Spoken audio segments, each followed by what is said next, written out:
Why would a country at war expel the very United Nations envoy assigned to protect its children? Why would a nation facing one of the world's deadliest insurgencies reject international support? And why now? In April, the UN released a report titled Children and Armed Conflict in Burkina Faso, accusing both Islamist militants and the Burkina Faso military of abusing children, enlisting them as fighters, and attacking schools and hospitals. Within days, Captain Ibrahim Traoré's copyright government acted, declaring the UN's most senior envoy, Carol Flores Moritzniak, persona non grata, and ordering her out. The government condemned the report as biased, unfounded, and deeply damaging to national morale. For many in Burkina Faso, this was not just a diplomatic protest, it was an act of defense, a bold line drawn between those who fight and those who judge from a distance. Traoré's copyright's message was simple: we will not let foreign powers define us. No more verdicts without trials, no more shame without proof. So was this reckless defiance, or a rightful stand for sovereignty? Stay with USA, because this is not just another story, it is the future our ancestors dreamed of. Subscribe and join us for an Africa that no longer bows its head. In early April, the United Nations released a report that reverberated far beyond the walls of Geneva. Titled Children and Armed Conflict in Burkina Faso, it claimed that over 2,000 children had been killed, abused, or recruited by armed groups in the country over the past 2 years. But the report did not stop at condemning insurgents. It went further, implicating the Burkina Faso army and community-based defense forces, painting them with the same brush as extremist militants. It was a claim that sent shockwaves through the nation. For many, this report was not merely offensive, it was incendiary. It placed those who died defending villages on the same moral level as those who burned them. Soldiers who escort children to school were now, according to the report,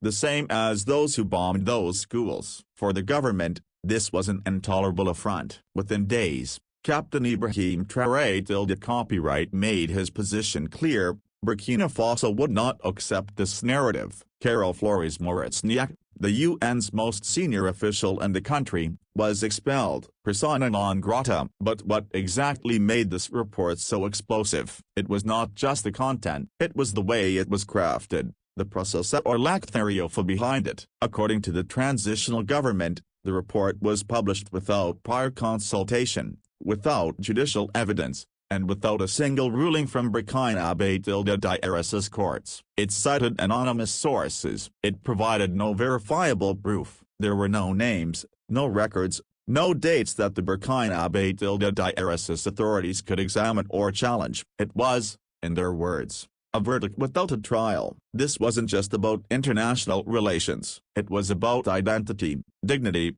and national morale. For years, Burkina Faso has been waging a war not just against armed insurgents, but against Algeria, against the idea that Africans cannot defend themselves without foreign supervision. Captain Ibrahim's latest news suggests a leader who is not simply managing a war, but reimagining what sovereignty means in the post-colonial African state. The report's timing also poured fuel on the fire. The country is at one of its most fragile points since the insurgency began in 2015. Over 2 million people have been displaced. Entire towns lie abandoned. Markets, hospitals, and schools have been burned to ashes. Volunteers for the defense of the homeland, civilians who arm themselves to protect their communities, have become a backbone of rural defense. Many have died without recognition. And now, from an air-conditioned office thousands of miles away, come accusations that reduce their struggle to abuse. What impact do such reports have on the ground? They shake confidence. They embolden insurgents. When international agencies equate the defenders with the attackers,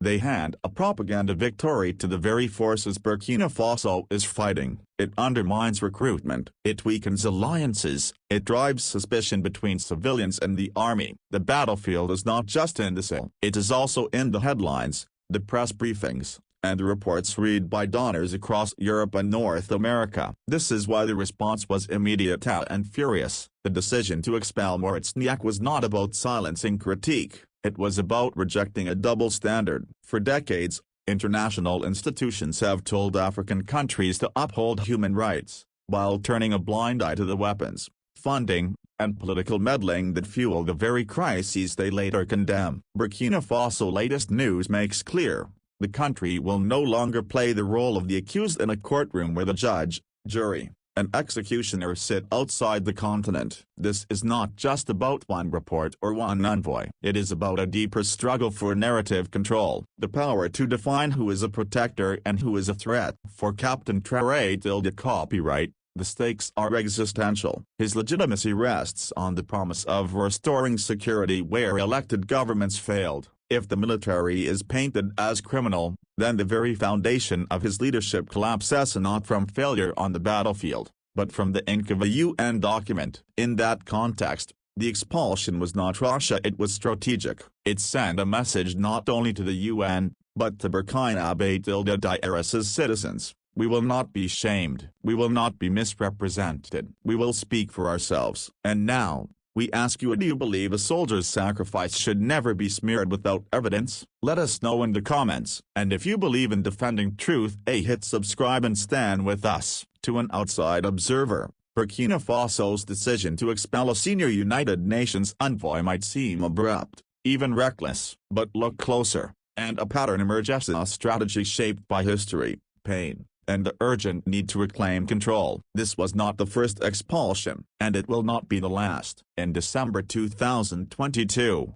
just months after Captain Ibrahim Traoré tilde copyright assumed leadership, Barbara Manza, the UN's top representative in the country, was ordered to leave. Her offense? A public statement warning of collapsing health and education services. While the message may have sounded neutral in Geneva, in Ouagadougou it was received as a direct blow to national morale. The Burkina Faso's army was rallying civilian volunteers, launching offensives, and trying to keep a fractured nation together. To highlight weakness at that moment was not humanitarian, it was harmful. 2 years later, in 2025, the script repeated. Carol Flores Moritzniak, Manzi's successor, became the latest casualty in a war not just of bullets, but of narratives. The report she was associated with painted Burkina Faso's forces as indistinguishable from the insurgents they fought. Again, there were no prior consultations, no dialogue,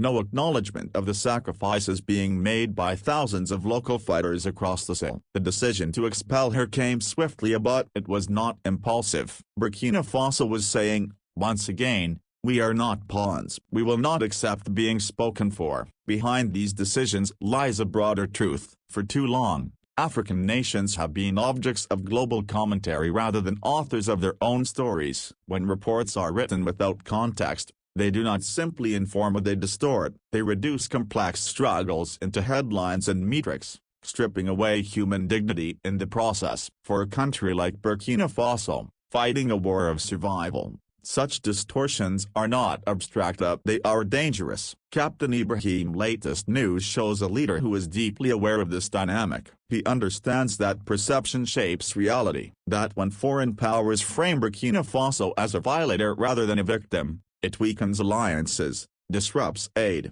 and stirs confusion among citizens. His expulsion of UN officials is not an act of diplomatic vandalism, it is a form of resistance. There is, of course, risk in such a stance. Some warn that this alienates donors, isolates the country, and damages its international image. But Traoré tilde copyright seems willing to accept that risk, because the greater risk, in his view, is letting foreign actors define who the Burkina Faso are and what they stand for. If you allow outsiders to tarnish your soldiers, you invite doubt into every village, every battalion, every sacrifice made. Let us be clear, Burkina Faso does not reject all international presence. Humanitarian aid continues. Food, medicine, and shelter still reach those in need. What the government rejects is foreign supervision, oversight that feels more like surveillance than support. There is a difference between partnership and paternalism, and that line, according to Ouagadougou, has been crossed too many times. What makes this especially significant is that Burkina Faso is not alone. Across the Sahel, governments in Mali and Niger have also expelled UN officials, suspended NGOs, and questioned the motives of Western-backed agencies. They too see a pattern: global institutions parachuting in, criticizing loudly, and leaving quietly while the insurgents grow bolder. The expulsions are not isolated tantrums. They are part of a regional reawakening, and they resonate deeply with the people. In markets and villages, among soldiers and civilians, there is a growing pride, the belief that finally, someone is defending their honor, not just their borders. When Captain Traoré tilde copyright expelled Moritzniak, it was not only a message to the UN, it was a message to every Burkina Faso: your government will not let you be shamed, not by terrorists, and not by those who claim neutrality while undermining your struggle. This, then, is the heart of the strategy. It is not about isolation. It is about dignity, about controlling how your nation is seen, before others write your legacy for you. And we want to hear from you. Was Burkina Faso right to draw the line? Speak your truth in the comments. And do not forget to subscribe if you believe dignity is worth defending. For decades, the United Nations has claimed the mantle of neutrality. It positions itself as a moral compass, a force for good, standing above political agendas. But for many in Burkina Faso, that narrative no longer holds. The recent report accusing Burkina Faso's soldiers of child abuse and war crimes was not received as impartial oversight. It was seen as an attack, one cloaked in the language of concern, but sharpened with the power to wound. Reports like these are not written in isolation. They shape the way the world sees a country. They are read by donors, diplomats, journalists. They influence aid decisions, military partnerships, and the morale of local communities. And when the United Nations chooses to publish accusations without consulting the nation in question, it does more than just inform the world. It discredits, it distorts. Captain Ibrahim's latest news shows a leader deeply aware of this reality. His government understands that Burkina Faso's war is not only being fought in the fields and forests, it is being fought in New York, Geneva, Paris. It is a war of perception. Every time a report equates the national army with insurgents, it hands the enemy a propaganda victory they could never earn on their own. Imagine being a Burkina Faso soldier, risking your life to defend a village from jihadists. You survive ambushes, you lose comrades, you fight with outdated equipment, and then, you read in a global report that you are no better than the men who behead teachers and kidnap school children. What does that do to your spirit, your purpose? How does that affect the mother whose son died in uniform, or the child whose father volunteers every night to guard the village perimeter? This is not oversight, it is sabotage. The report in question cited no court rulings, no transparent investigations, no cooperation with Burkina Faso's authorities. It was not evidencia, it was narrative, and narratives matter. They define whose pain is visible, whose struggle is dignified, and whose voice is silenced. For Burkina Faso, it felt like betrayal. And yet, the issue is even deeper. Because these reports are rarely balanced. Where is the investigation into how foreign weapons reach insurgent hands? Who funds the motorcycles, rifles, explosives that spread chaos across the Sahel? Where are the headlines naming the countries profiting from instability? They are silent. Instead, the spotlight falls consistently and conveniently on African governments. The implication is clear, that the greatest threat to African children is not foreign-funded war, but African defenders. That African armies are to be watched, judged, corrected. It is a framework that infantilizes the continent, turning every local effort into a suspect operation and every African leader into a potential war criminal. Burkina Faso's latest news confirms what many across the continent have long suspected. These reports are not just biased, they are tools of influence, instruments of control. And for a nation fighting for its survival, this kind of neutrality becomes dangerous. If you believe this is what Africa needed all along, say amen in the comments below. The government's decision to reject the report, and expel its associated envoy, was not just emotional, it was logical. It was, in many ways, inevitable. Captain Traoré tilde copyright S administration views the UN not as a partner, but as a liability. Not because of what the UN says but because of what it ignores. The damage is not just external. These reports weaken morale. They make civilians question their defenders. They discourage young men and women from enlisting. They cast doubt on the integrity of community volunteers, men and women who have nothing but a hunting rifle and a will to protect. And in doing so, they make the country more vulnerable to the very forces the UN claims to oppose. This is not what oversight should look like. This is not what solidarity feels like. The choice facing Burkina Faso is now clear: continue to allow international institutions to write its story or reclaim the pen. We know where Captain Traoré tilde copyright stands. Is it time Africa stopped letting others tell her story? Say it proudly in the comments. And subscribe not to follow, but to lead. Burkina Faso today is no longer simply reacting to crises. It is laying the foundation for something far more profound: a new African doctrine of sovereignty. One where partnerships are earned, not imposed. One where international cooperation does not mean foreign control. And one where the dignity of African states is non-negotiable. Since assuming leadership in 2022, Captain Ibrahim Traoré tilde copyright has made one thing clearer: Burkina Faso will not be a proxy, a pawn, or a project of anyone's foreign policy. In less than 3 years, his government has expelled 2 top United Nations officials, Barbara Manzi in 2022 for publishing narratives of collapse,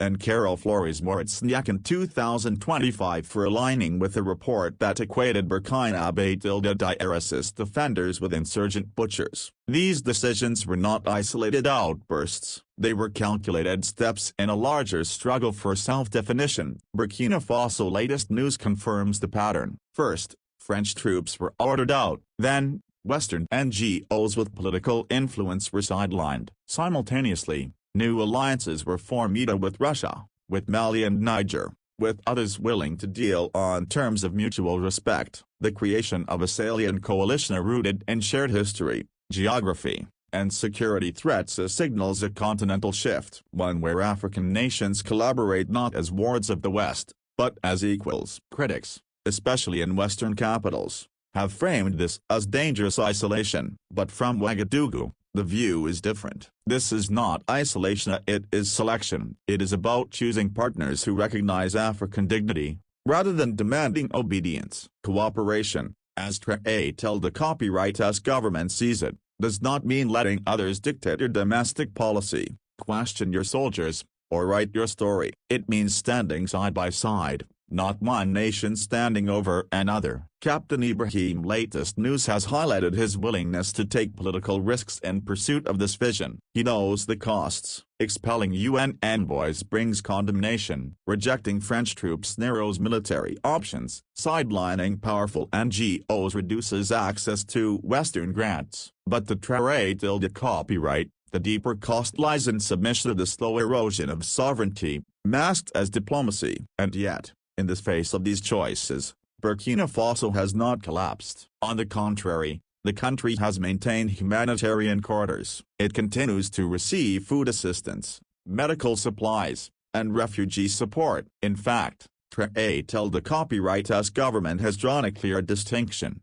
aid is welcome, interference is not. This distinction marks a turning point in how African countries may navigate international engagement in the years to come. The message is bold: Burkina Faso will welcome your help but not your judgment. We will accept your support but not your supervision. This approach has resonance far beyond its borders. In Mali, similar expulsions and realignments are underway. In Niger, the post-coup government has also challenged the model of Western tutelage. A new bloc is forming, and not just militarily, but philosophically. It is grounded in one belief: that Africans deserve the right to set their own terms, even if the road is harder. Of course, the road is hard. The insurgency continues. Millions remain displaced. The country's infrastructure is battered, its institutions stretched thin. But sovereignty is not measured by easy, it is measured by ownership. Burkina Faso would rather rebuild slowly on its own terms than be rebuilt quickly on someone else's. There is a risk,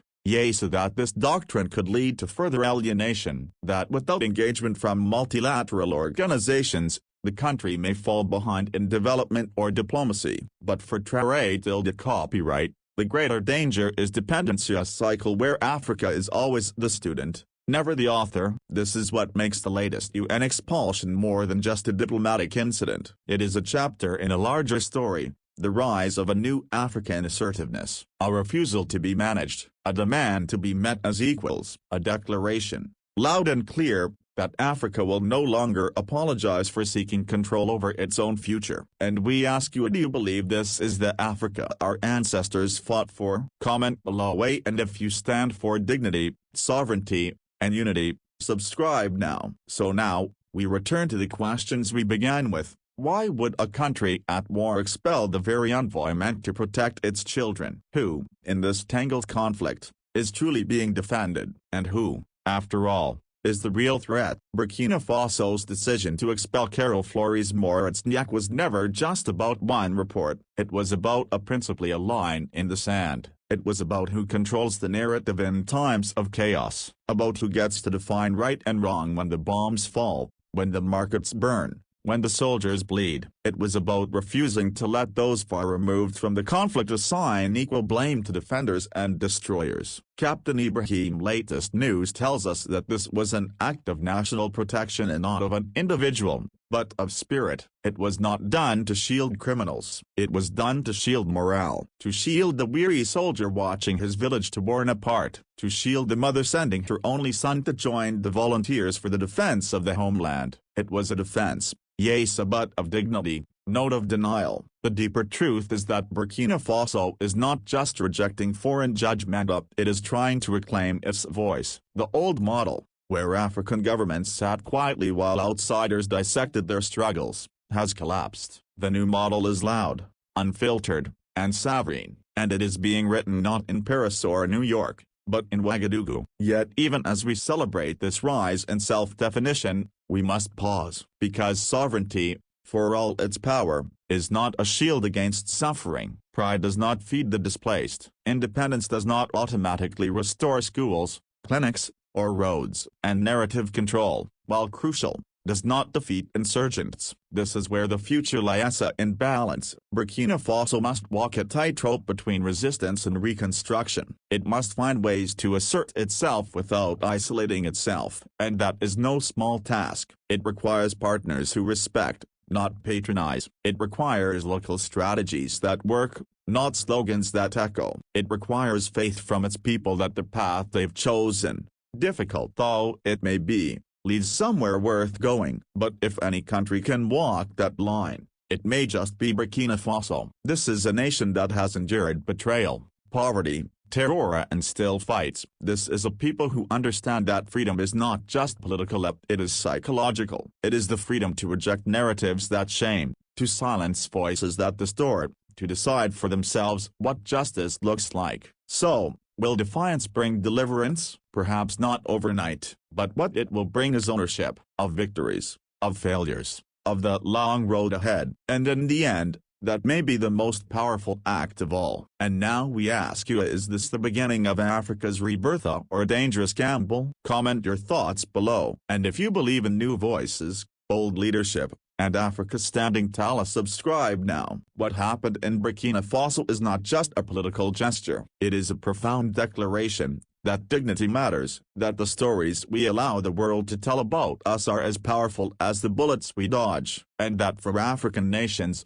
sovereignty is not a threat, it is a right. Captain Ibrahim's latest news is not only about conflict or diplomacy, it is about a nation reclaiming its breath. For too long, Burkina Faso has been spoken about as fragile, as failing, as dependent, but no more. With each act of defiance, with every envoy turned away, a louder message echoes, we will define ourselves, and we will rise. Burkina Faso latest news is not the end of the chapter. It is the beginning of a movement where being African no longer means being supervised, where protecting your soldiers is not called defiance, but duty, where the narrative of despair is replaced by one of determination. The copyright as government may be criticized abroad, but at home, it is building something deeper than approval. It is building trust. In dusty villages where people have nothing left but pride, that matters. When the world turns its cameras on insurgents, Captain Ibrahim turns to his people and tells them,